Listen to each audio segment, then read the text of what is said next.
জগন্নাথ দেব রয়েছে, দেখতেই পাচ্ছ। জগন্নাথ দেবের কিন্তু আজকে রথযাত্রা।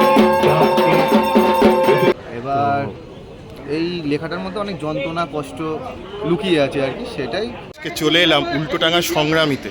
গত বছর গৌরাঙ্গদা কিন্তু খুব সুন্দর একটা মণ্ডপ সজ্জা দিয়েছিল, তো দেখা যাক এই বছর ওনাদের কি ভাবনা রয়েছে। চলো, আর কিছুক্ষণের মধ্যেই মণ্ডপে প্রবেশ করব এবং তোমাদের খুঁটিপোটা আর কীভাবে শিল্পীর কি ভাবনা রয়েছে সেটা কিছুটা অংশ তুলে ধরার চেষ্টা করব আমার এই ভিডিওর মাধ্যমে। দেখো, আশা করি ভালো লাগবে।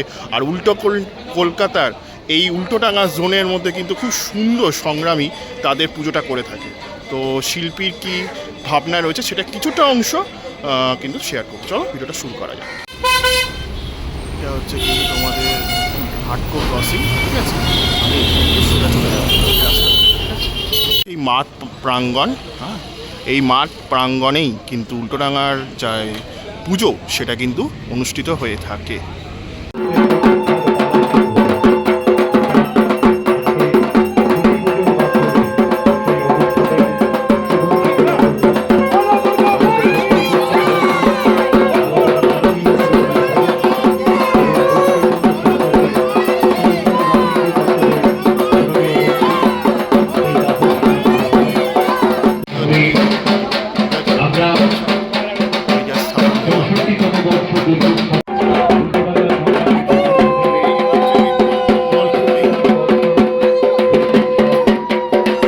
জগন্নাথ দেব রয়েছে, দেখতেই পাচ্ছ। জগন্নাথ দেবের কিন্তু আজকে রথযাত্রা রয়েছে, তাকে ঘিরেই কিন্তু আজকের দুর্গা উৎসব সূচনা হচ্ছে খুঁটি পুজোর মাধ্যমে, ঠিক আছে? আজকে জানো যে জগন্নাথ দেবের রথযাত্রা বলা হয় রথ টানলে নাকি দুর্গা আছে, তো সেই থিওরিটাকেই এখানে বেস করে এই জিনিসটা জগন্নাথ দেবকে কিন্তু তৈরি করা হয়েছে, ঠিক আছে?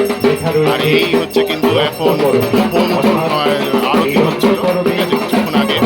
এখন কিন্তু জল সংগ্রহ দিয়ে জগন্নাথ দেবকে আরতি করা হচ্ছে, ঠিক আছে? খুব সুন্দর লাগছে কিন্তু আমরা যদি এখান থেকে দেখি, পুরো এই যে ব্যাকগ্রাউন্ডটা করা হয়েছে ফুলের মধ্যে দিয়ে, খুবই সুন্দরভাবে কিন্তু তৈরি করা হয়েছে এবং দেখতে কিন্তু বেশ সুন্দর লাগছে।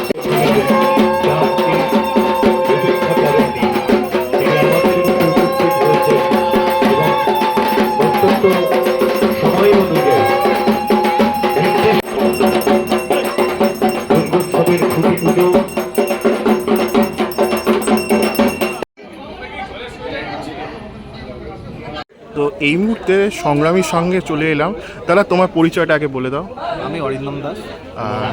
আচ্ছা, তোমার ভাবনাটা একটু কি আছে, জাস্ট একটু আর সংক্ষিপ্তভাবে বলে দিত যদি।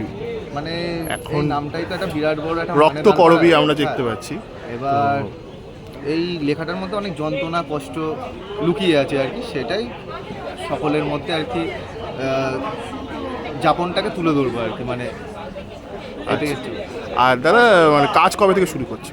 কাজ শুরু হবে আমাদের আর 2 সপ্তাহ পর। মানে এমনিতে তো বাড়িতে মানে অনেকটা দেরি হয়ে গেছে, বাড়িতে কাজ গোছানো হচ্ছে এবং ঠাকুরও শুরু হয়েছে, তো এবার আমরা ময়দানে নামবো। আর দর্শকের প্রতি কি যদি কিছু বার্তা থাকে সেটা বলতে পারো।